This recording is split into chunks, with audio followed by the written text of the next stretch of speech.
네, 안녕하세요. 인상TV입니다. 토지 보상에 대해서 관심들이 많으신데요. 어제 그저께죠. 이제 정부에서 신규 3도시와 같은 토지 보상금들이 보상금 현금이 다시 아파트라든지 부동산 시장의 가격을 상승시키는 부동산 시장에 혼란을 초래하는 결과를 도래한다고 해서 대토라든지 아파트 부지로 보상금을 대체하겠다는 계획을 발표하였습니다. 자, 그러다 보니까 이제는 우리가 과거에는 토지 보상금을 어떻게 수령하고 그 보상금을 더 많이 증액시키는 데 관심을 갖고 있었다면 최근에 많은 분들이 내가 토지 보상금 대신 또는 빨리 협의 계약을 통해 가지고 이주저택지라든지 협의자 또는 생활대책용지, 더 나가서 대토용지로 투자할 수 있는 방법이 없는가에 대해서 많은 의견들을 주시고요. 또 질문들을 하시는데요.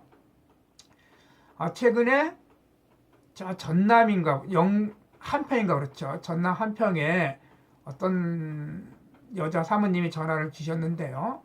자, 이분들은 그 지역의 산업단지 개발로 인해서 이주저택지를 받으신 겁니다. 자, 우리가 통상 이주저택지 같은 경우는 그 지역의 산업단지라든지 택지개발지역 내에 주택을 소유하신 분들에게 이제 그 대상이 될 수가 있겠고요. 협의저택지 같은 경우는 토지를 갖고 계신 분들, 그리고 생활대책용지 같은 경우는 영농사업을 통해서 농사라든지 그 지역에서 장사라든지 뭐 이런 것들을 생활 사업을 또는 여러 가지 활동을 하던 분들에게 주는 생활대책용지가 있고요. 그 지역의 원주민들에게 주는 대토용지가 있습니다. 이 중에서 이분은 이주저택지를 받으신 겁니다. 그래서 내년 올이죠. 5월, 9월 달쯤에 구획 정리가 돼서 이제 본격적으로 계약이 마무리가 되는데요.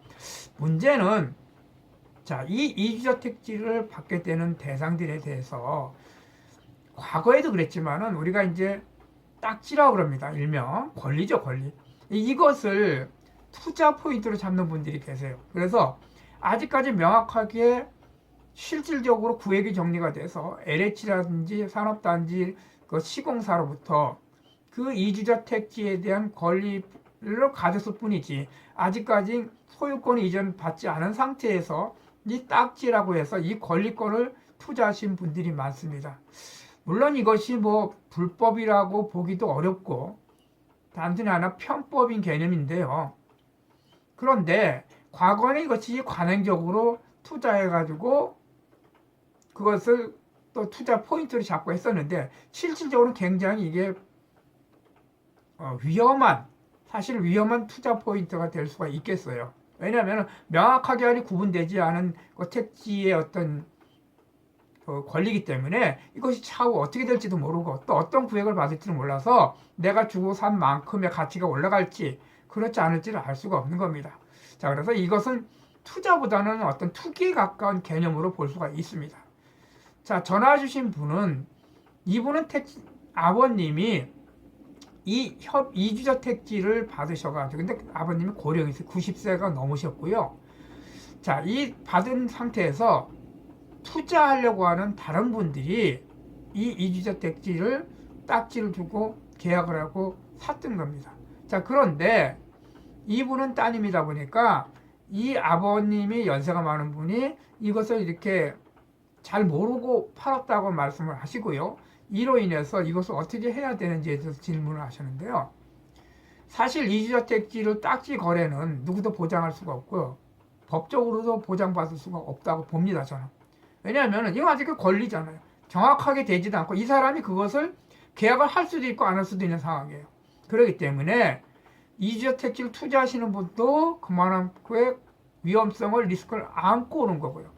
이 이주저택지를 권리를 파는 분은 아직까지 내가 명확하게 LH공사하고 이것을 갖다 협의해서 소유권을 받지 않은 상태에서 이건 판 겁니다. 그러니까 양자 사는 사람이나 파는 사람 다 굉장히 위험성을 안고 있는 문제이기 때문에 굉장히 어려운 문제라고 볼 수가 있겠지요. 그래서 그분은 이 거래를 불공정 거래 행위로 보고 아버님이 연세가 많으신 분에게 접근을 해서 전혀 사실 연세가 많으시다 보니 90세 넘으시면은 판단력이 흐려지시죠. 그래서 판단력이 흐려지면 아주 고령의 노인분을 상대로 해서 거래를 했기 때문에 불공정 거래 행위로 이 거래가 잘못된 거라고 얘기를 하고 있기 때문에 이것을 민사로 가가지고 뭐 하든지 아니면은 당사자를 만나서 그 부분은 받은 금액을 돌려주고 없던 걸 해야지, 이걸 양자간이 서로 간에 법적 분쟁이 된다면 상호 간의 문제가 발생할 수 있고요.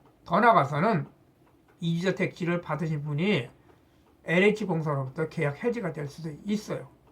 자, 그렇기 때문에 이런 문제들을 좀 과감하게 좀 잘 선택을 하셔야 될 것 같고요. 저는 그래요. 하지 않는 게 좋을 것 같아요. 정확히 하려면 이주자 택지 같은 경우는 소유권 이전이 되면 1회까지 전매가 가능하니까 그때 투자를 하시는 것이 하시는 분이나 파시는 분이나 더 안정하고 법의 체질에서 하는 것이라고 볼 수가 있겠습니다. 그래서 굉장히 어려운 문제지만은 굉장히 고민들도 많으시더라고요. 그런데 달리 어떻게 특별하게 조언해 줄 수 있는 방법이 없어서 굉장히 안타까운 마음이 들었습니다.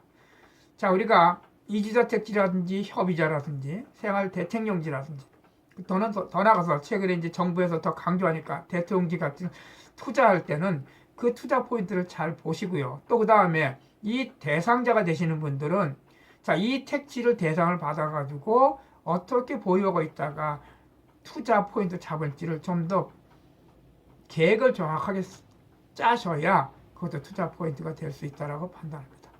자, 지금까지는 이주자 택지에 대한 딱지 문제에 대해서 좀 말씀을 드렸고요. 좀 더 이 부분에 대해서는 많은 지식을 갖고 또 정확하게 판단하고 잘 접근하셔야 될 것으로 생각합니다. 감사합니다.